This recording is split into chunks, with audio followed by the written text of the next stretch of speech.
Hello दोस्तों, welcome to my YouTube channel. मैं हूं मज़हर खान और अभी मैं हूं दुबई में। और तुम भी अगर दुबई जा रहे हो या जाने वाले हो तो तुम्हारे मन में ये सवाल होगा कि दुबई का वीज़ा कैसे मिलता है, दुबई की फ़्लाइट टिकट कितने की होती है, दुबई में रुकना कहाँ सस्ता होता है, या दुबई में ऐसी कौन कौन सी जगह हैं जहाँ तुम्हें घूमना चाहिए, या फिर दुबई में शॉपिंग कहाँ से करनी चाहिए, या फिर दुबई में एक जगह से दूसरी जगह कैसे ट्रैवल करते हैं। तो ये भी सवाल अगर तुम्हारे मन में है तो ये वीडियो फिर तुम्हारे लिए है, क्योंकि इस वीडियो के एंड तक तुम्हारे इन सारे सवालों के जवाब तुम्हें मिल जाएंगे। और ये वीडियो थोड़ी डिटेल होने वाली है, क्योंकि मैं हर सेक्शन को मैं अच्छे से डिटेल से एक्सप्लेन करूंगा, ताकि तुम अपनी घर बैठे खुद से जो दुबई ट्रिप है तुम सेल्फ प्लान कर सको और तुम्हें कोई भी एजेंट की ज़रूरत ना पड़े। और इसके साथ ही मैं अपने पर्सनल एक्सपीरियंस से वो टिप्स शेयर करूंगा जो दुबई ट्रिप पे बहुत सारा पैसा बचाएगी, क्योंकि मैं अभी दुबई दोबारा आया हूँ दिसंबर में। तो मुझे पता है कि कहाँ में तुम्हारा पैसा बच सकता है। तो चलो वीडियो स्टार्ट करते हैं, और अगर तुम्हें वीडियो पसंद है तो don't forget to subscribe. Dubai जाने से पहले तुमको ये पता होना चाहिए कि तुम्हारे क्या क्या खर्चा होंगे। तो तुमको तुम्हारी जो दुबई ट्रिप में जो खर्चे होंगे मेनली दो तरह के होंगे। एक होगा फिक्स कॉस्ट, एक होगा वेरिएबल कॉस्ट।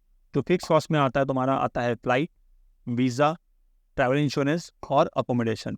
वही अगर मैं वेरिएबल कॉस्ट में बात करूँ तो तुम्हारा हो जाएगा ट्रांसपोर्टेशन, फूड, अट्रैक्शन एक्सपीरियंस और शॉपिंग।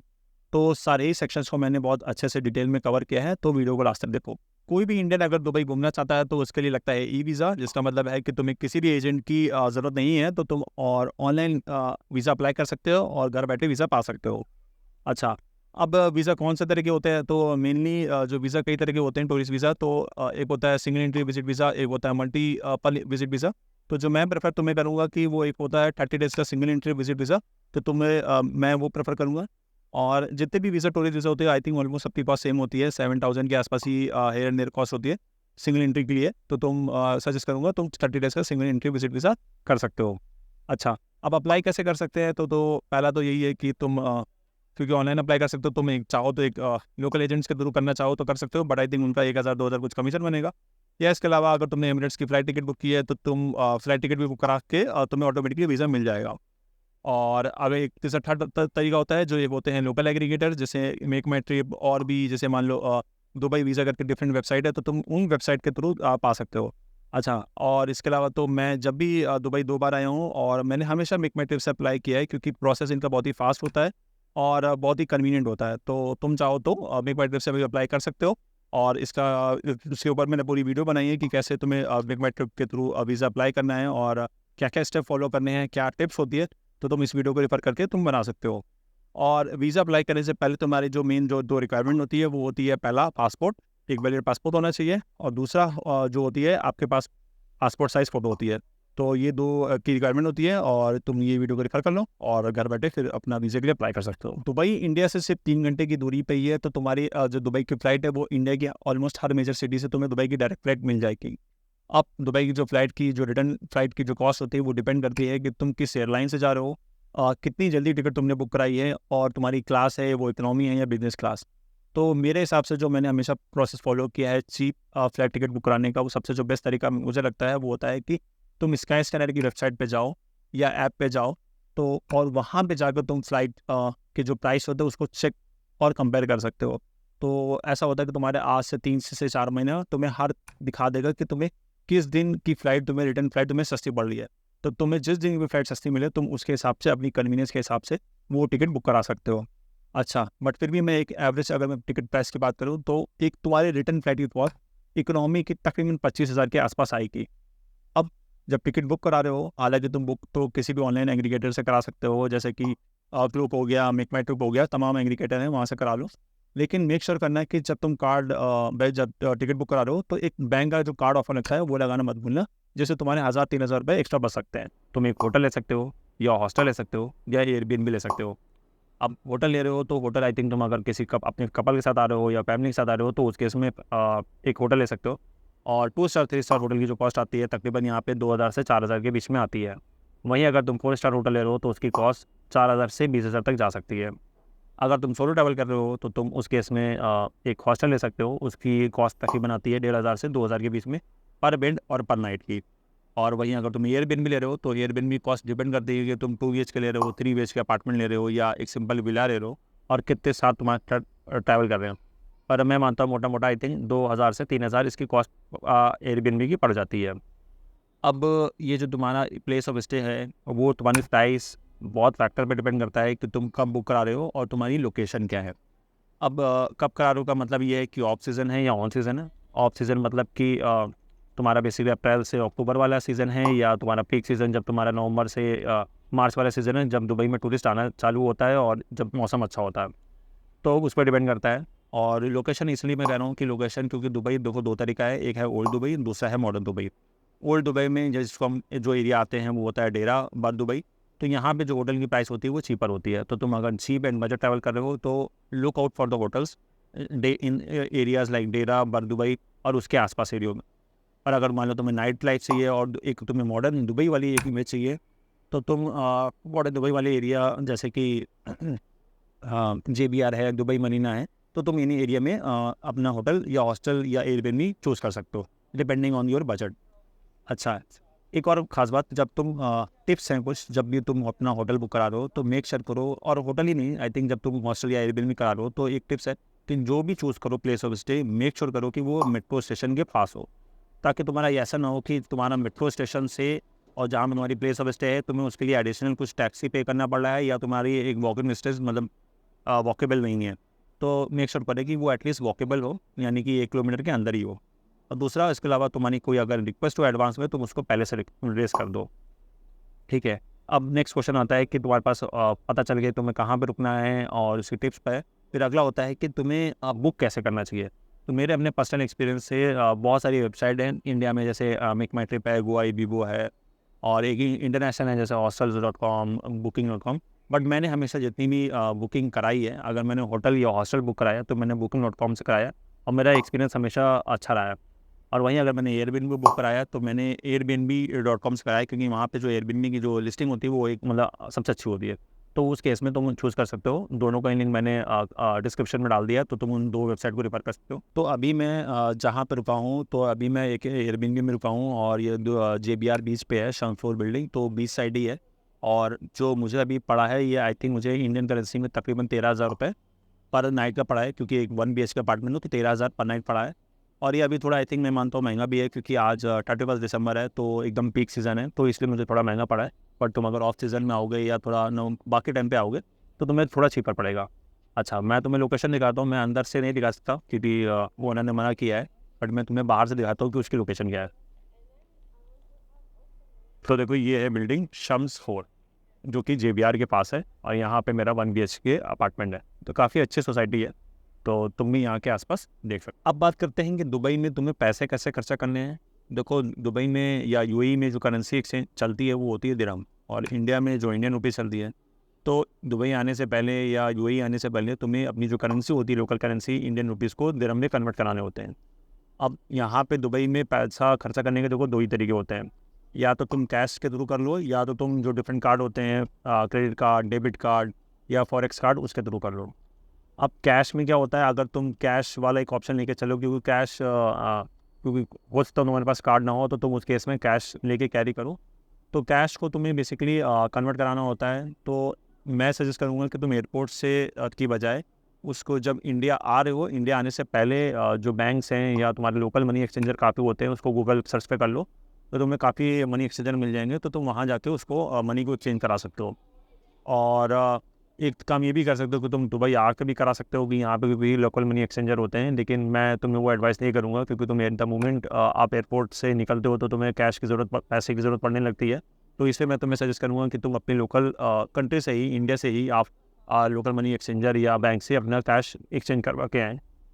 तो ये बात है कैश की। फिर दूसरा है कार्ड की। कार्ड में बेसिकली डेबिट कार्ड है, क्रेडिट कार्ड है, फॉरेक्स कार्ड है। देखो, इन सब कार्ड में बेसिकली क्या होता है, ये ईजी टू हैंडल होता है, मतलब अनलाइक कैश में तुम्हें जहाँ पे तुम्हें मैनेज करना बड़ा मुश्किल होता है, कार्ड जस्ट स्वाइप करो, तुम्हारी पेमेंट हो गई। लेकिन कार्ड में प्रॉब्लम ये होती है कि यहाँ पे जो होता है 5% मार्कअप फी होती है, यानी कि हर ट्रांजैक्शन में तुम्हें 5% ट्रांजैक्शन देने ही पड़ते हैं। तो बट ईजी टू कैरी होता है, तो इट्स अप टू यू कि तुम क्या ऑप्शन लेना चाह रहे हो, है ना। और हाँ, और एक जस्ट लास्ट चीज, अब नेक्स्ट सवाल तुम्हारे मन में ये होगा कि कैश इंडिया से लाना कितना चाहिए। तो मेरे हिसाब से अगर तुम सिंगल पर्सन हो और 6-7 डेज की ट्रिप पे दुबई जा रहे हो, तो मेरे हिसाब से अगर तुमने सारी टिकटें होटल की, फ़्लाइट की, सब बुक करा ली है, और सारे अट्रैक्शन जो तुम दुबई में कहाँ कहाँ घूमना है ऑनलाइन पहले से तुमने अगर एडवांस में बुक करा लिया है, तो ट्रांसपोर्टेशन और फूड के लिए मैं मानता हूँ पर पर्सन 20 से या 25,000 बहुत इनफ होता है तुम्हारा मतलब कन्वर्जन कराने के लिए। उससे ज़्यादा भी हो सकता है, डिपेंड करता है तो तुम शॉपिंग करो। बट अगर तुम मैं शॉपिंग वाला पार्ट हटा दूँ और सिर्फ फूड एंड ट्रांसपोर्टेशन में, तो मैं मानता हूँ 20 से 25,000 इज़ इनफ। दुबई में जो बेसिकली खाने की जो मेन जगह होती है, तो आई वुड सजेस्ट कि तुम लोकल रेस्टोरेंट से ही खाना की कोशिश करो। अब लोकल रेस्टोरेंट में तुम्हारा तो तुम्हारा वहीं अगर बजट फ्री है तो तुम डेरा और बरदुबई में लो, तो तुम्हें उस साइड तुम्हें खाना भी सस्ता पड़ेगा और तुम्हारा जो इंडियन ऑप्शन है वो भी ज़्यादा ईजिली अवेलेबल होते हैं। और अगर वही मीन वाइल तुम अगर मॉडर्न दुबई में ऑप्शन ढूंढ रहे हो, तो यहाँ पे खाना, क्योंकि मॉडर्न दुबई है तो यहाँ पे तुम्हें बड़ा खाना महंगा होता है और ईजिली तुम्हें इंडियन वाले ऑप्शन नहीं मिलेंगे। तो मेनली तुम्हें यहाँ पे मेडिटेरियन वाला ऑप्शन मिलता है। हाँ, और इसके अलावा यहाँ पे अगर तुम वेजिटेरियन हो तो यहाँ पे तुम्हें आने से पहले ये माइंडसेट रख लो कि यहाँ पे देखो दुबई में तुम्हें वेज वाला ऑप्शन ज़्यादा ईजिली नहीं मिलेगा। इट मे हैपन कि तुम्हें बर दुबई साइड तो तुम्हें मिल भी जाए वेज वाला ऑप्शन, जैसे मुझे मिलते हैं, लेकिन मॉडर्न दुबई में तुम्हें शायद नहीं मिले। और इसके अलावा तुम्हें यहाँ पे लोकल रेस्टोरेंट के अलावा यहाँ पे जो डिफरेंट आउटलेट है, तुम यहाँ से भी खाना खा सकते हो, जैसे KFC है, मैकडोनल्ड है, अल्बैक है, तुम यहाँ से इनकी लोकल रेस्टोरेंट खा सकते हो। तो ओवरऑल मोटा मोटा अगर मैं पैसे की बात करूँ, तो अगर तुम लोकल रेस्टोरेंट या बर दुबई अगर जैसे एरी ओल्ड दुबई में खा रहे हो, तो तुम्हारी कॉस्ट तकरीबन आएगी ज़्यादा से ज़्यादा 1,500 के आसपास। और वही अगर तुम ऐसे किसी मॉडर्न दुबई में अगर मान लो तुम्हारा स्टे है या तुम ऐसे आउटलेट से खा रहे हो, तो तुम्हारी कॉस्ट मैं मानता हूँ आई थिंक 2,000 से 2,500 के बीच में आएगी। तो देखो दुबई में एक जगह से दूसरी जगह ट्रैवल करने के जो सबसे बेस्ट ऑप्शन होता है वो होता है पब्लिक ट्रांसपोर्ट यूज़ करना। अब पब्लिक ट्रांसपोर्ट में जो चीज़ें आती हैं वो बेसिकली मेट्रो आती है, बस आती है, ट्रैम आती है। और प्राइवेट में अगर आप तुम्हें पब्लिक ट्रांसपोर्ट यूज़ नहीं करना है तो प्राइवेट टैक्सी यूज़ कर सकते हो, या तुम यहाँ पे उबर का चलता है, करीम चलता है, और गवर्नमेंट की टैक्सी चलती है जैसे जिसको हम बोलते हैं हाला टैक्सी, तो तुम उससे ट्रैवल कर सकते हो। अब यहाँ का जो पब्लिक ट्रांसपोर्ट होता है वो रिलेटिवली चीपर और थोड़ा बजट ऑप्शन होता है, और साथ ही साथ आई थिंक मैं मानता हूँ मेरा खुद का पर्सनल एक्सपीरियंस रहा है वो एक अच्छा ही रहा है, वर्ल्ड क्लास एक्सपीरियंस ही रहा है। तो इस हिसाब से तुम कर सकते हो। अब मैं चार्जेस की बात करूँ तो अगर तुम यहाँ पे किसी भी ट्रांसपोर्ट से यूज़ करते हो, तो यहाँ पे एक 7 डेज़ का एक नॉल कार्ड होता है जो अप्लीकेबल होता है मेट्रो में भी, बस में भी और ट्रैम में भी। तो तुम एक नॉल कार्ड बनवा लो और उससे तुम कहीं भी ट्रैवल कर सकते हो। और जो नॉल कार्ड के जो चार्जेस होते हैं आई थिंक वो 7 डेज़ का अगर तुम नॉल कार्ड बनवाओगे जो तुम्हें एक्सेस करता है कि तुम दुबई में कहीं भी ट्रैवल कर सको, तो वो एक 7 डेज़ का नॉल पास कार्ड बनवा सकते हो जिसकी कॉस्ट तकरीबन होती है 110 दिरहम। अगर मान लो तुम 7 दिन के लिए दुबई में नहीं रहने हो या उससे कम में रह रहे हो, और या तुम्हें लगता है कि 2,500 ज़्यादा है, तुम इतना ट्रैवल नहीं करोगे, तो तुम उस केस में तो एक नॉल कार्ड तो अपना बनवा लोगे। तो उसकी जब मान लो तुमने 10 दिरहम दिए तो 7 दिरहम इस द रेज चार्ज होता है जो तुम्हारा कार्ड बनवाने में होते हैं, उसके ऊपर उसका टॉप अप चार्ज होता है। तो तुम एक नॉल कार्ड लेके उसके ऊपर टॉप अप रिचार्ज करा सकते हो। और अगर तुम्हें लगता है कि तुम्हें नॉल कार्ड भी नहीं बनवाना, तो तुम एक जो टिकट होती है, जो पेपर टिकट होती है, तुम वो ले सकते हो। लेकिन पेपर टिकट के जो चार्जेस होते हैं आई थिंक वो नॉल कार्ड से थोड़े से ज़्यादा होते हैं, तो इसलिए मैं तुम्हें सजेस्ट नहीं करूँगा। तो ये बात होगी पब्लिक ट्रांसपोर्ट की। इसके अलावा जो गवर्नमेंट जो प्राइवेट टैक्सी होती है, प्राइवेट टैक्सी ने यहाँ पे उबर चलती है, ओला नहीं, सॉरी ओला नहीं, उबर है, करीम है, हाला टैक्सी है। तो यहाँ पे उनकी चार्जेस मैं बात करूँ तो यहाँ पे जो पर किलोमीटर के जो चार्जेस होते हैं वो तकरीबन 1.5 से 2 दिरहम के आसपास होता है, यानी कि 40 से 50 रुपीज़ के आसपास पर किलोमीटर। और उसके अलावा यहाँ पे एक एडिशनल चार्जेस भी होते हैं कि अगर मान लो वो टैक्स स्टॉप पे खड़ा है तो उसके एडिशनल चार्जेस होते हैं वेटिंग टाइम के, तो वो भी तुम्हें देना पड़ जाएगा बेस्ड ऑन द ट्रैफिक कितना है। तो दुबई में तुम्हारे अगर तुम्हें मोबाइल नेटवर्क यूज़ करना है तो तुम इसके 2 तरीके हैं, या तो तुम अपनी जो नेटिव कंट्री है यानी इंडिया है वहाँ से तुम अपनी जो डिफरेंट सिम है उसकी इंटरनेशनल रोमिंग एक्टिवेट करा लो, जैसे जियो है, एयरटेल है, तो तुम डिफरेंट पैक करा लो और यहाँ पे ईजिली अपना डेटा या यूज़ कर सकते हो, या कॉल या इंडिया दुबई से इंडिया या कहीं भी कर सकते हैं। पर मैं मानता हूँ मेरे पर्सनल एक्सपीरियंस से शायद मुझे वो महंगा पड़ता है हर टाइम, तो इसलिए इस बेटर कि आप जिस भी कंट्री जा रहे हो तो हम आके लोकल जो सिम होते हैं आप वहाँ से वो खरीद लो। अब दुबई में यहाँ पे मेनली 2 ही कंपनीज़ हैं, आपका एक होता है एतिसलात और दूसरा है डू। तो यहाँ पे मेनली जो है वो डू ज़्यादा डोमिनेंट है और आप एयरपोर्ट पे जैसे ही बाहर आप निकलोगे तो डू का सिम आपको फ्री में मिलता है, और साथ ही साथ उसको आपको 1 GB फ्री मिलता है, और उसके बाद आप जो है डिफरेंट प्लान बना सकते हो। और इनकेस अगर आपको नहीं मिला है तो आप यहाँ पे जो दुबई में डिफरेंट मॉल हैं, जैसे अभी मैं दुबई मरीना मॉल पे हूँ, और तो वहाँ पे डिफरेंट सिम स्टोर है, तो आप वहाँ सिम स्टोर से जाके आप डिफरेंट सिम ले सकते हो। तो जैसे ये है अभी डू का स्टोर, तो मैंने यहीं से जाके सिम अपना कलेक्ट किया है। और जो कुछ डिफरेंट टाइप की जो प्लान होते हैं तो वो 1 GB तो मिलता ही मिलता है, लेकिन उसके बाद अगर मान लो 7 दिन या 10 दिन रुक रहे हो तो इसके हिसाब से अपनी नीड के हिसाब से आप अपने वो पैक करा सकते हो। तो मैं अभी प्लान दिखाता हूँ कि क्या क्या प्लान होते हैं। तो ये होता है जैसे 2 जीबी का एक प्लान है, एक है 4 जीबी प्लस 4 जीबी का प्लान है। तो और साथ ही साथ हर पैक में आप देख सकते हो कि आपको एक फ्लेक्सी मिनट भी मिल रहा है। फ्लेक्सी मिनट बेसिकली ये है कि आप दुबई से आप कहीं भी इंडिया या इंटरनेशनल कॉल एक लगा सकते हो। और अगर मान लो कि दुबई में आप किसी रिलेटिव के साथ आ रहे हो तो एक उसको एक अपना फेवरेट नंबर बना के आप उसको अनलिमिटेड कॉल कर सकते हो। और कॉस्ट की अगर मैं बात करूँ तो जो मुझे सबसे बेस्ट अपना जो फेवरेट पैक लगा था वो ही लगा था 4 जीबी प्लस 4 जीबी वाला, जिसकी कॉस्ट तकरीबन है 1700-1800 रुपये। और आई थिंक इसकी वैलिडिटी 28 डेज़ होती है, तो मैंने यही करा लिया कि 8 जीबी डेटा आई थिंक मेरी 10 दिन ट्रिप के लिए बहुत है, और कॉल करने के लिए भी 30 फ्लेक्सी मिल रहा है, तो मैंने ये करा लिया है। दुबई में तुमको कहाँ घूमना चाहिए? तो देखो, लोग कहते हैं कि दुबई में घूमना बहुत महंगा है। तो मैं इस बात से कुछ हद तक सहमत होता हूँ, क्योंकि दुबई में कुछ ऐसी जगह हैं जहाँ पे घूमना बहुत महंगा है। लेकिन साथ ही मेरे एक्सपीरियंस से कुछ ऐसी भी जगह हैं जहाँ पे दुबई में घूमना एकदम फ्री ऑफ कॉस्ट है। तो तुम उस जगहों को भी जाके अपनी ट्रिप का एक अच्छा टाइम स्पेंड कर सकते हो। ठीक है? तो अट्रैक्शंस को इस तरह से मैं कहाँ घूम सकता हूँ, मैं उसको 2 कैटेगरी में बाँट देता हूँ। एक है पेड अट्रैक्शन और दूसरा है फ्री अट्रैक्शंस। तो ये सारे अट्रैक्शन तुम मेरी यहाँ पे स्क्रीन पे देख सकते हो, और इन दोनों के ही लिंक मैंने डिस्क्रिप्शन में भी डाल दिए हैं। और पेड अट्रैक्शंस के में देखो, मैंने सबकी कॉस्ट भी डाली है कि एवरेज कॉस्ट कितनी लगती है। अच्छा, अब पेड अट्रैक्शंस में तुम कैसे बुक कर सकते हो, तो उसकी डिफरेंट वेबसाइट है, तो उसकी वेबसाइट का भी तुम यहाँ पे स्क्रीन देख सकते हो, और मैंने डिस्क्रिप्शन में डाल दिया, तुम उसको रेफर कर सकते हो। तो तुम दुबई में जब भी आओगे तो उसके जो लिस्ट ऑफ आइटम है तो उसको मैं 3 कैटेगरी में मैं बांट देता हूँ, और उसके हिसाब से मैं डिस्कस करता हूँ। तो पहला है गोल्ड, दूसरा है परफ्यूम, और तीसरा है अदर आइटम, जैसे कि परफ्यूम, सॉरी, चॉकलेट हो गया, यहाँ के गिफ्ट हो गए, तो उस पे बात करेंगे। तो पहला बात करते हैं गोल्ड पे। तो गोल्ड अगर तुम्हें खरीदना है तो गोल्ड के लिए तुम्हें गोल्ड सूक जाना चाहिए, which is the only market जहाँ से तुम्हें गोल्ड लेना चाहिए। काफ़ी अच्छा गोल्ड मिलता है। इंडिया से कंपेयर करूँ तो गोल्ड के जो प्राइस रेट होते हैं वो भी कम होते हैं, और जो गोल्ड की जो क्वालिटी होती है वो भी अच्छी होती है। बट ये ध्यान रहे कि जब तुम गोल्ड खरीद रहे हो तो इंडिया ले जाने के लिए दुबई से एक लिमिट होती है। तो आई थिंक मेन के लिए वो 50,000 है, और वुमेन के लिए 1,00,000 है। तो इससे ज़्यादा तुम गोल्ड ले जा नहीं सकते। लेकिन अगर तुम्हें उससे ज़्यादा गोल्ड ले जाना है तो मैं सजेस्ट करूँगा, एक लूप होल होता है कि तुम उसका जो भी प्राइस टैग हटा के उसको अगर पहन के ले जा रहे हो तो आई थिंक कोई कस्टमर नहीं रोकता है, तो तुम ये लूप होल ट्राई कर सकते हो। और इसके अलावा जो भी तुम गोल्ड खरीदते हो तो तुम जब दुबई एयरपोर्ट या अबू धाबी या शारजा कहीं से भी वापस अगर इंडिया जा रहे हो तो तुम्हें वैट का 5% वापस मिल जाता है। मतलब अगर मान लो तुमने 1 लाख का गोल्ड लिया है तो 5,000 रुपये तुम्हें वापस मिल जाएगा। तो मेक श्योर करो कि जब भी तुम जा रहे हो अपनी कंट्री, नेटिव कंट्री जा रहे हो, जब दुबई छोड़ रहे हो, तो वो वैट वाला परसेंटेज रिफंड ज़रूर करा लो। और लेकिन उसके लिए जब तुम गोल्ड खरीदो तो एक डॉक्यूमेंट लेना ज़रूरी होता है शॉप से कि हाँ, ये जो गोल्ड तुमने लिया है वो वैट के लिए वैट रिफंड के लिए एलिजिबल है। तो मेक श्योर करो कि वो चीज़ तुम कर लो। इसके अलावा जब तुम गोल्ड खरीदते हो तो इनके 2 चार्जेस होते हैं। एक होता है मेकिंग चार्जेस, और सेकंड होता है उसका बेस चार्जेस जो उसका गोल्ड पे है। अब गोल्ड का देखो रेट फिक्स्ड होता है, लेकिन जो मेकिंग चार्जेस होते हैं उस पे ये बहुत ज़्यादा पैसा बताते हैं। तो उसमें मतलब ये रेट बताते हैं, लेकिन तुम्हें इसमें क्या करना होता है कि थोड़ा नेगोशिएशन करना होता है, और नेगोशिएशन मतलब बहुत अच्छे से करना तुम्हें आना चाहिए। मतलब 50-60% तक नेगोशिएशन होता है। तो वो डिपेंड करता है कि तुम कैसे उसको नेगोशिएट कर पा रहे हो, तुम्हारी बार्गेनिंग स्किल कैसी है। तो ये याद रहे कि मेकिंग चार्जेस जो बता रहे हैं वो फिक्स नहीं है, और उस पर तुम्हें बहुत ज़्यादा नेगोशिएट करना आना चाहिए। तो ये बात थी गोल्ड की। अब मैं बात करता हूँ आईफ़ोन की। तो आईफ़ोन कोई तुम किसी भी मॉल से ले सकते हो, दुबई मॉल है या दूसरे मॉल है, मॉल ऑफ एमिरेट्स है या इब्न बतूता मॉल है, तुम किसी मॉल से ले सकते हो। बट ये ध्यान रहे कि क्योंकि यहाँ पे जो फ़ोन होते हैं वो यूएई स्पेसिफिक होते हैं, कंट्री स्पेसिफिक होते हैं, क्योंकि और तुम जो ले जाओगे वो इंडिया ले जाओगे, तो मेक श्योर करो कि उसमें एक लॉक होता है कंट्री वाला, तो वो अनलॉक करवा लेना।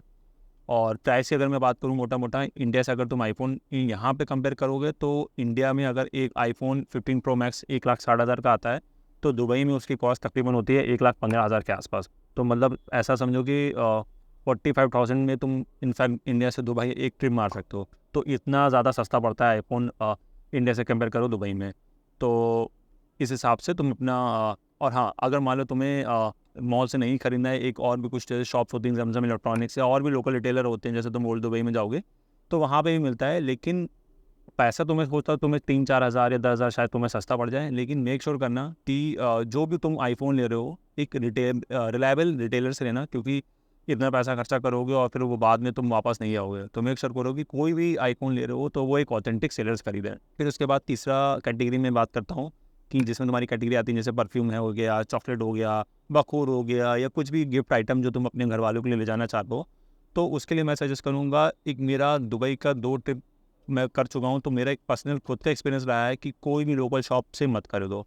उसका रीज़न ये है कि उनके रेट बहुत ज़्यादा हाई फाई होते हैं। मतलब लिटरली 40-50% तक बार्गेनिंग होती है, डिस्काउंट होता है कि सेम शॉप में अगर वो 30 दिरहम में दे रहा है, यानी 600 रुपये की एक आधा किलो चॉकलेट दे रहा है, तो उस तभी में बार्गेनिंग करके दूसरी शॉप से मैं 20 दिरहम या 15 दिरहम में ले आया हूँ सेम चॉकलेट। ऐसा भी नहीं है कि क्वालिटी में कोई इंफीरियर है, इट जस्ट कि वो प्राइस इन्फ्लेटेड करके बताते हैं। तो इसलिए तो तुम पहली बार आओगे तो तुम्हें इतना ज़्यादा आइडिया होगा नहीं। अगर तुम दुबई पहली बार में आ रहे हो तो उस केस में मैं तुम्हें सजेस्ट करूँगा, instead of bargaining from local shop market, just by from the super market. जैसे तुम्हारा हो गया, यहाँ पे बहुत सारे गिफ्ट सुपर मार्केट हैं, जैसे Dreamland centre, day to night centre, तो और gift centre 1 to 5 dirham shop. तो ऐसी है, क्योंकि यहाँ पे तुम्हारा क्या होता है, प्राइस फिक्स्ड होता है और तुम्हारी कोई भी बार्गेनिंग होती नहीं है, और जो प्राइस होता है वो बहुत ही ऑप्टिमल प्राइस होती है। अब जैसे मैं एक एग्जांपल दे दूँ, एक परफ्यूम था जो मैंने यहाँ से खरीदा था, इंडियन करेंसी में अगर वो था, मुझे लोकल शॉप में बता रहा था 60 दिरहम, यानी कि इंडियन करेंसी में बता रहा था 1314 का। सेम परफ्यूम मैंने लोकल सुपर मार्केट से मैंने खरीदा था, वो मुझे बता रहा था 35 दिरहम का। मैंने सेम परफ्यूम लिया है 35 दिरहम का, मतलब इन शॉर्ट 700-750 के आसपास। तो तुम ये सोचो कि इतना ज़्यादा होता है कि तुम अगर डिस्काउंट करने जाओगे तुम सोचो कि 60 से 10 कर लेगा तो कितना ही कर लेगा, राइट। लेकिन इतनी ज़्यादा बार्गेनिंग होती है। तो मेक श्योर करो कि जब तुम दुबई में शॉपिंग करने आओ तो ये टिप्स जो मैंने तुम्हें बताई हैं इसको ज़रूर फॉलो करो, क्योंकि ये मैंने बहुत अपने हाथ जलाए हैं और उससे सीखा है। तो मेक श्योर करो कि ये गलतियाँ तुम मत। दुबई घूमने का जो सबसे पॉपुलर टाइम होता है वो होता है नवंबर से मार्च, क्योंकि दुबई में सबसे ज़्यादा जो टूरिस्ट आता है वो इसी टाइम पीरियड में आता है।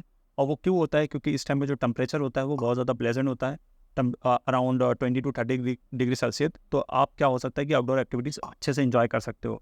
और इसके अलावा कुछ अट्रैक्शंस होते हैं, जैसे कि मिरेकल गार्डन, ग्लोबल विलेज या फिल्म फेस्टिवल, जो कि साल के सिर्फ इसी टाइम पे ही ओपन होते हैं। और अगर मैं समर सीज़न की बात करूँ तो दुबई का समर सीज़न चालू होता है अप्रैल से और अक्टूबर तक रहता है। इस टाइम पे क्या होता है कि कुछ टेम्परेचर कुछ महीनों में अप टू 50 डिग्री सेल्सियस भी जा सकता है। तो इस टाइम पे तो क्या होता है कि तुम आउटडोर एक्टिविटीज़ अच्छे से इंजॉय नहीं कर सकते। लेकिन अच्छी बात ये होती है कि इस टाइम पे जो होटल या हॉस्टल में जो डिस्काउंट होता है तुम्हारे रहने के लिए, बहुत ज़्यादा डिस्काउंट तुम्हें मिलता है। और तो इसलिए अगर तुम बजट ट्रैवल करना चाहते हो तो तुम्हारे लिए एक अच्छा ऑप्शन हो सकता है। जैसे मैंने वीडियो के स्टार्ट में कहा था कि तुम इस वीडियो के एंड तक अपनी दुबई ट्रिप खुद से प्लान कर सकते हो बिना किसी एजेंट की हेल्प से। तो देखो, काफ़ी चीज़ें तुम्हें क्लैरिटी हो गई होगी, लेकिन मैं तुम्हें step by step time frame के रिस्पेक्ट बता देता हूँ ताकि चीज़ें तुम्हारे लिए और ईजी हो जाएँ। तो तुम दुबई ट्रिप जब भी जाने की सोच रहे हो तो 45 डेज़ पहले तुम दुबई वीज़ा के लिए अप्लाई कर दो, ठीक है। कैसे वीज़ा अप्लाई करना है, कहाँ अप्लाई करना है, तो सारी चीज़ें मैंने अच्छे से वीज़ा सेक्शन में बता दी है, तो तुम उसको रेफर कर लो। अब जैसे ही तुम्हारा वीज़ा अप्रूव हो जाता है, तुम्हें नेक्स्ट स्टेप करना है, फ़्लाइट बुक करानी है। फ़्लाइट चीप कैसे बुक करा सकती हो, तो वो स्काई स्कैनर वेबसाइट जैसे मैंने बताया, तो उस चीज़ को रेफर करके, उस पाथ को फॉलो करके तुम अपनी फ़्लाइट टिकट बुक करा सकते हो। ये मत करना कि फ़्लाइट पहले बुक करा लियो, वीज़ा बाद में तुम उसके आने का वेट कर रहे हो। वीज़ा पहले अप्रूव हो जाए, फ़्लाइट बाद में बुक कराना, क्योंकि इन केस अगर मान लो तुम्हारा वीज़ा अप्रूव नहीं हुआ, तो जो तुम्हारी फ़्लाइट की जो रीशेड्यूलिंग है या कैंसलेशन है, तो तुम्हें उसमें काफ़ी चार्जेस लग जाएंगे। तो पहले वीज़ा, उसके बाद फ़्लाइट। अब वीज़ा हो गया, फ़्लाइट हो गया, उसके बाद जैसे तुम्हारा फ़्लाइट बुक हो गया, तुरंत तुम्हें बुक कराना है होटल या हॉस्टल। अब होटल या हॉस्टल की जो सबसे बेस्ट वेबसाइट होती है वो booking.com। तुम वहाँ पे जाके, जो वहाँ पे तुम जिस एरिया में रुकना है, डेरा है या मॉडर्न दुबई है, या तुम्हारा जितना भी बजट है या होटल की जो रेटिंग है, उसके हिसाब से अपनी प्लेस ऑफ स्टे चूज़ कर सकते हो। और अब वही, अगर तुम्हें एयरबिनबी बुक चूज़ करना है तो तुम एयरबिनबी की वेबसाइट, डायरेक्ट वेबसाइट से जाके वहाँ से बुक करा सकते हो। तो तुम्हारा फ़्लाइट हो गया, वीज़ा हो गया और प्लेस ऑफ स्टे हो गया। अब उसके बाद तुम्हें बुक कराना है दुबई जाने से 2-3 हफ्ता पहले, कि दुबई में एक बजट अपना अलॉट कर लो, कितना तुम्हें बजट अलॉट करना है। उसके बाद तुम डिसाइड कर लो कि कितना बजट तुम्हारा अट्रैक्शंस पे रहेगा। तो उसके हिसाब से जो लिस्ट ऑफ अट्रैक्शन जो मैंने बताए हैं, तो अपनी नीड के हिसाब से, अपनी रिक्वायरमेंट के हिसाब से वो हैंड पिक कर लो अट्रैक्शंस को, और उनकी जो टिकट है वो ऑनलाइन बुक करा लो, ठीक है। तो तुम्हारा अट्रैक्शंस पे इस तरह का हो गया। और फिर उसके बाद दुबई जब जाने वाले हो तो उसके जस्ट 3-4 दिन पहले या 1 हफ्ता पहले, उसके बाद तुम्हें मनी एक्सचेंज कराना होता है। तो उसके लिए तुम गूगल पे सर्च कर लो, तुम्हारा जो भी नियरेस्ट गूगल मनी एक्सचेंजर है, तो तुम उनकी जो रेटिंग है और जो भी तुम्हें मनी एक्सचेंजर बेस्ट रेट तुम्हें कन्वर्जन रेट है, तो तुम वहाँ से जाके अपना पैसा कन्वर्ट करा सकते हो कैश टू दिरहम। अब दुबई से 3 या 4 दिन पहले जब तुम्हारा सारे पास सारी चीज़ें हैं, जस्ट अब बस तुम्हें जाना है, तो उस केस में अब तुम्हें स्टार्ट करनी है पैकिंग। तो पैकिंग में भी ऐसा नहीं कि सिर्फ कपड़े लिए और चलेंगे, एक प्रॉपर चेकलिस्ट तुम्हें फॉलो करनी है। तो उस पर मैंने पूरी एक डिटेल वीडियो बनाई है, तो तुम इस वीडियो को रेफर कर लो, काफ़ी हेल्पफुल होगी। तो इस वीडियो को रेफर करके तुम एक पूरी अच्छे से पैकिंग कर लो। और दुबई के एक दिन जस्ट जाने से पहले तुम अपने लिए एक एयरपोर्ट टैक्सी बुक कर लो। वो तुम उबर से करना चाहो उबर से कर लो, लेकिन मैं हमेशा एक ब्लू स्मार्ट जो कैब है मैं उसको रेफर करता हूँ, क्योंकि एक्सपीरियंस मेरा हमेशा रहा है with respect to the airport. तो तुम उसको प्री एडवांस करा सकते हो, ताकि जो तुम्हारा लास्ट मोमेंट कोई रश ना हो या तुम्हारा कोई कैब की कैंसिलेशन ना हो। तो इस हिसाब से तुम वो बुक करा सकते हो। अब यहाँ तक की वीडियो तुमने देख लिया तो तुम्हें हर चीज़ का आइडिया लग गया होगा कि तुम्हें दुबई ट्रिप अपनी प्लान कैसे करनी है, कैसे वीज़ा बुक करना है, कैसे फ्लाइट बुक करनी है, कहाँ रुकना है, एक्सेट्रा। तो इस तरह से मैं तुम्हें एक एक्सपेंडिचर शेयर कर देता हूँ कि तुम्हारी एक कंफर्टेबल, एक एवरेज जो बजट जो दुबई ट्रिप की होगी वो कितने की पड़ेगी, ताकि तुम्हारी जो ट्रिप है वो ओवर बजट ना हो। तो 7 डेज़ के रिस्पेक्ट में अगर मैं बात करूँ, तो तुम्हारी जो रिटर्न फ्लाइट विद वीज़ा है वो 35,000 में तुम्हारा हो जाएगा पर पर्सन। स्टे की अगर मैं बात करूँ, एक कंफर्टेबल स्टे तुम्हें 3,000 पर नाइट ईजिली आराम से मिल जाएगा। तो इस हिसाब से 7 दिन का हो जाएगा 21,000। फूड एंड ट्रांसपोर्टेशन की अगर मैं बात करूँ, दुबई में कहाँ घूमना है और क्या खाना है, तो वो 3,000 पर डे के हिसाब से तुम्हारा एक्सीड नहीं करेगा। तो वो तुम्हारा हो जाता है 21,000। अब इसके बाद बचता है कि दुबई में तुम्हें कहाँ घूमना है, तो उसके लिए तुम बजट अलोकेट कर सकते हो अराउंड 25,000 की, जहाँ पे तुम दुबई में जाके अच्छे से अच्छी चीज़ें घूम सकते हो। तो अगर मैं ओवरऑल सम करूँ, तो तुम्हारा ओवरऑल जो बजट बनता है वो होता है 1,02,000, मोटा मोटा 1 लाख। तो इस तरह से 1 लाख रुपए में तुम एक अपनी अच्छे से दुबई ट्रिप कवर कर सकते हो। अगर मान लो तुम्हारा बजट 1 लाख से कम है, तो उस केस में तुम अट्रैक्शंस पेड की जगह, तो जो मैंने फ्री अट्रैक्शंस की लिस्ट शेयर की है पहले वीडियो में, तुम उसको रेफर कर सकते हो। तो जिससे तुम्हारा पैसा कम हो जाए, या तुम बजट में स्टे में भी करना चाहो तो कर सकते हो, बट मेरा मानना है कि स्टे में तुम ज़्यादा निगोशिएट नहीं कर सकते, तुम मेनली अट्रैक्शंस में ही कर सकते हो। और वहीं अगर तुम्हारा बजट 1 लाख से ज़्यादा है, तो तुम उस केस में आई वुड सजेस्ट कि तुम और ज़्यादा अट्रैक्शंस कर सकते हो। तो आई होप गाइस तुम्हें ये वीडियो पसंद आई होगी और तुम्हारी नेक्स्ट दुबई ट्रिप के लिए ये वीडियो काफ़ी हेल्पफुल साबित होगी। तो वीडियो को लाइक करो और इसी तरह की वीडियो के लिए चैनल को सब्सक्राइब करो। और अगर तुम्हारा कोई क्वेश्चन है तो तुम कमेंट बॉक्स में रीच कर सकते हो। तो फिर मिलते हैं नेक्स्ट वीडियो में। Thank you.